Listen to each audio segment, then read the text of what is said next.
Bom dia. Como tem algumas pessoas que falaram que eu falo baixo, né? E é verdade. Comprei um aparelhinho, né? Um microfone novo que tem uma sensibilidade maior, né? Olha aqui, para ver se melhora. A gente está sempre tentando melhorar, na verdade, para ajudar, né?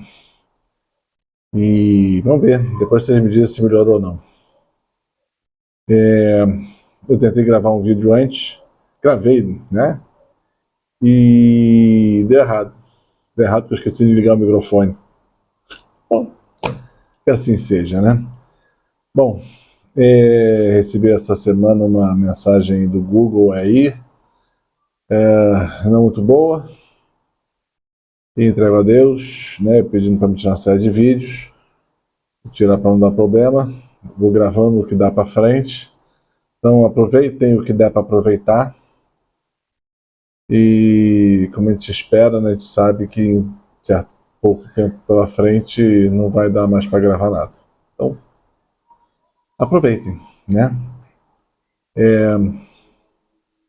E outra coisa, né? Se você está trabalhando para Deus, é normal, né? É normal que o mundo não goste das coisas de Deus, né? Jesus já dizia isso, não tem nada de novo debaixo do céu. Se você trabalha para Deus, você vai sofrer algumas coisinhas, né? Não se preocupa não, Deus vence no final. E a gente aprende a ser mais resiliente, ter mais fé, ter mais esperança, né? E na hora que aconteceu essa notícia ruim, eu até falei com o Marcelo, teus vídeos estão incomodando. Opa, uma notícia boa, né? Meus vídeos estão incomodando.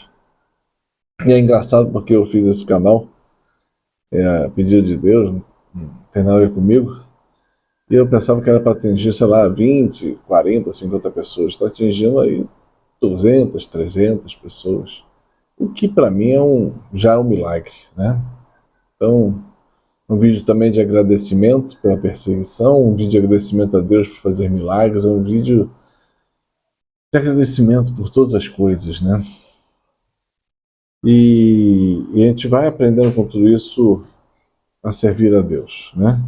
Ah, por causa de alguns vídeos eu tenho gente que vai falar alguma coisa, ele é muito bom, ele é maravilhoso, não sei o que, essas coisas todas, é santo. Não é nem santo, nem porcaria nenhuma dessa, né? Porcaria não, maravilha se fosse verdade. É apenas um servo mau fazendo o trabalho que Deus manda que seja feito, né?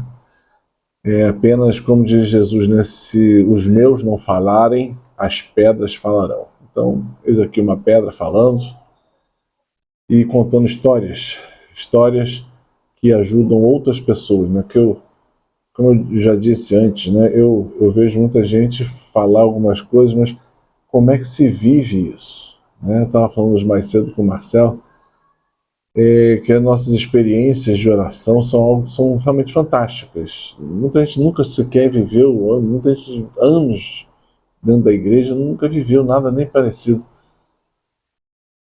Por quê? Porque Deus é bom. E a gente tem aquela fé que eu sei que Deus vai me ajudar. Eu sei que Deus vai se manifestar. Eu conheço aquele que está por trás de mim.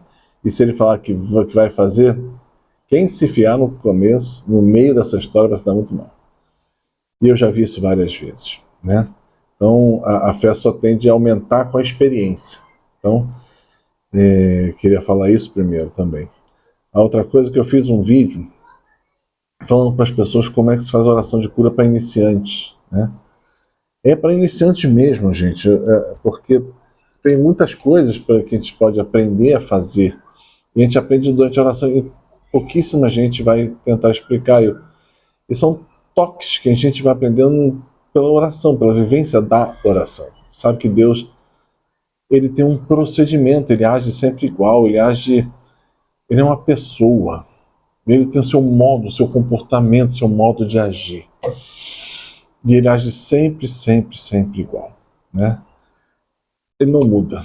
Então, vale esse comportamento, né? A gente sabe que Deus age, se a gente age de uma certa forma, ele sempre reage da mesma forma. Então, pessoal, louva e agradece a Deus, faça isso, veja aquilo, final de uma oração, sempre agradece como você já recebeu aquela graça. Já recebeu, é ato de fé, né? Tem que aprender a ter escuta, tem que aprender essa coisa toda. Não tem outro jeito. E não, né? O jeito de Deus é esse. Então, queria deixar isso também falado aqui, e tem o componente principal. E muita gente talvez não fale, né? Todo mundo fala, a pessoa rezou assim, Deus tocou, Deus curou, Deus essa coisa toda. Mas o que faz Deus tocar? Primeiro que tem uma história. Uma história para ser contada, uma história para ser vivida, né? Nas duas você está participando com a pessoa que está sendo da oração. Então essa história tem que acontecer. E Deus está querendo mostrar como isso acontece e usa pessoas normais, né? E isso que é interessante, como diz lá na palavra, entendam isso, né? Quando Deus fala que, na história lá, que Jesus se desvencilhou de todo o seu poder de Deus e se tornou homem como nós e se implantou no ventre de Maria, né? E dependeu totalmente de Maria para todas as coisas. Olha só o que Deus é capaz de fazer. A confiança que Deus tem quando Ele confia em um ser humano, né? Ele se coloca à mercê desse ser humano muitas vezes, né? E Ele espera de nós muitas coisas. E nisso vai criando entre aquela pessoa e Deus um relacionamento. E esse relacionamento vai criando uma intimidade. E essa intimidade vai criando uma relação entre duas pessoas, você e Deus. E essa intimidade com Deus é que gera, muitas das vezes, as grandes coisas que nós chamamos de milagre, né? As grandes curas. O que vem? Deus quer fazer? Quer. Mas não tem gente, muitas vezes, que se ouse julgar em oração, né? A não ter medo de passar um ridículo, né? Porque, eu toquei, a pessoa não foi curada. Pode acontecer? Pode, né? Mas a gente se joga em oração criando um Deus tão grande, e aí vem a palavra intimidade. A intimidade com Deus faz que você consiga grandes coisas de Deus. Essa é a questão, né? Não é posto, né? É porque eu sou tal pessoa. Querido, não faça isso com você mesmo. Você não vai conseguir nada, né? Eu sou padre, eu sou bispo, eu sou papa, por isso Deus vai agir e fazer. Não é assim. É porque você é da intimidade dele, né? Da intimidade com ele é que faz essas coisas, né? A questão de ser sacerdote, a questão de ser bispo, papa, deveria ser como é que é o nome disso? Que militar usa, eu não sou militar, não sei, né? Patente, isso. Patente devia ser uma patente de intimidade com Deus. Mas nem sempre é verdade. Por incrível que pareça. Ainda mais nos dias de hoje. Não é mesmo? Se pedras estão falando, é que a intimidade dos outros não está sendo grande. Eu não tenho coragem de falar porque é verdade. Vou fazer o quê? Não sou nada especial, sou um católico, sou cristão, sigo, eu tenho uma obediência dentro de mim, como sempre, mas as coisas têm que ser faladas. Tem gente que você vê falando que aquele ali tem intimidade com Deus. Aquele ali tem... Lembra que lá na palavra diz assim, né? O povo gostava muito de Jesus porque ele tinha autoridade. O que é autoridade ali? Autoridade é porque o que ele falava era de uma pessoa que tinha experiência sobre aquilo que foi dito. Ele tinha vivência naquilo. Ele não estava falando da boca da fora, ou porque alguém pensou. Não. É alguém que está experimentando, que está falando daquilo que está vivendo. Então ele tem autoridade sobre aquele assunto, né? Então, e essa autoridade demonstrava em Jesus uma grande intimidade. Com quem? Com o Pai.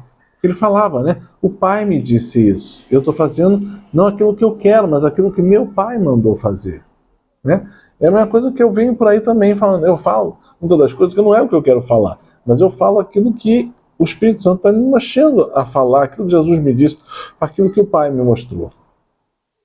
Só isso. Eu sou alguma coisa especial? Não.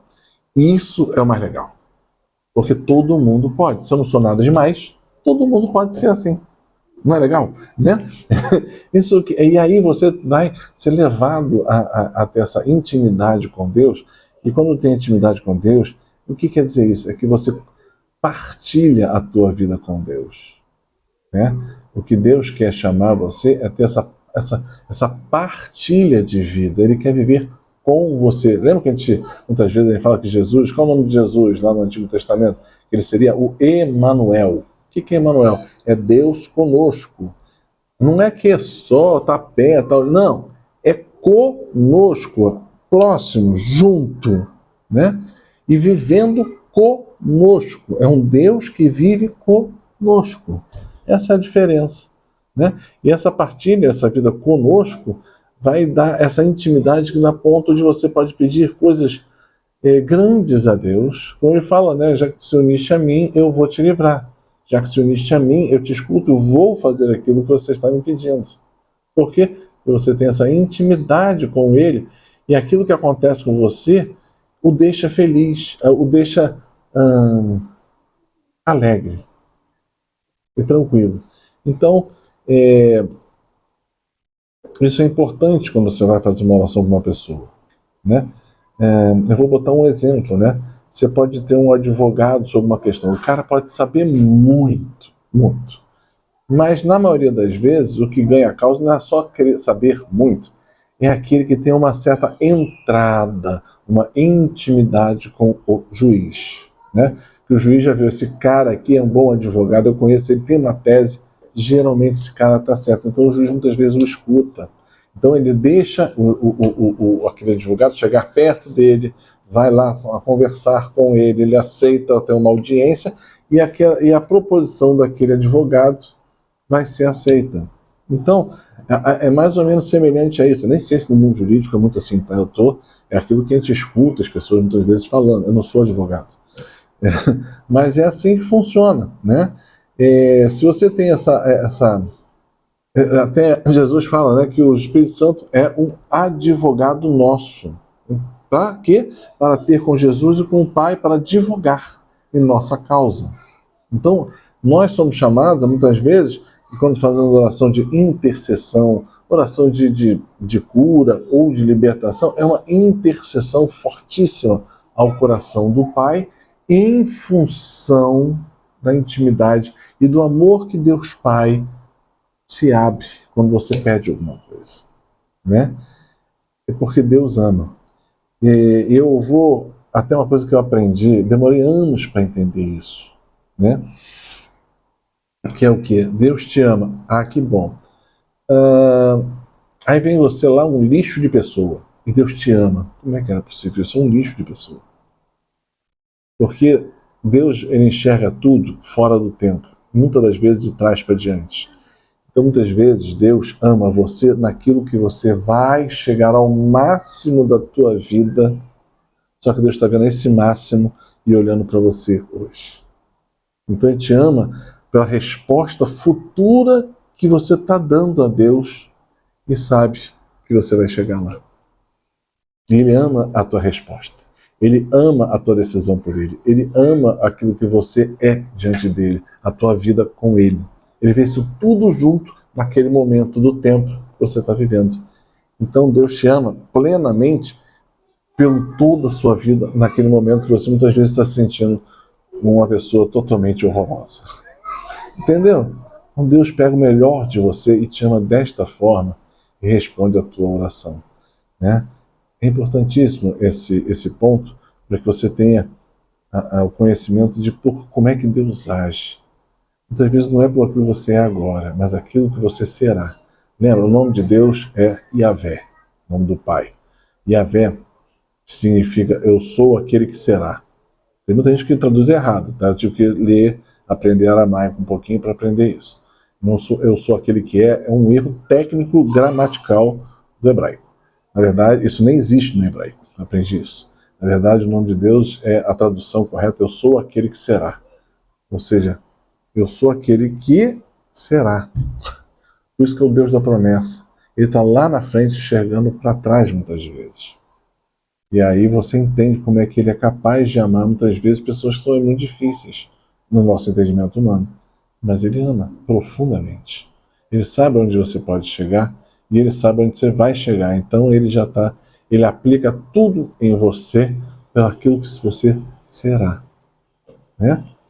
Você tem que ser assim como aquele que é teu Deus. Eu sou aquele que será. Interessante, né? É isso aí. Então que o Espírito esteja contigo também. Tchau, tchau.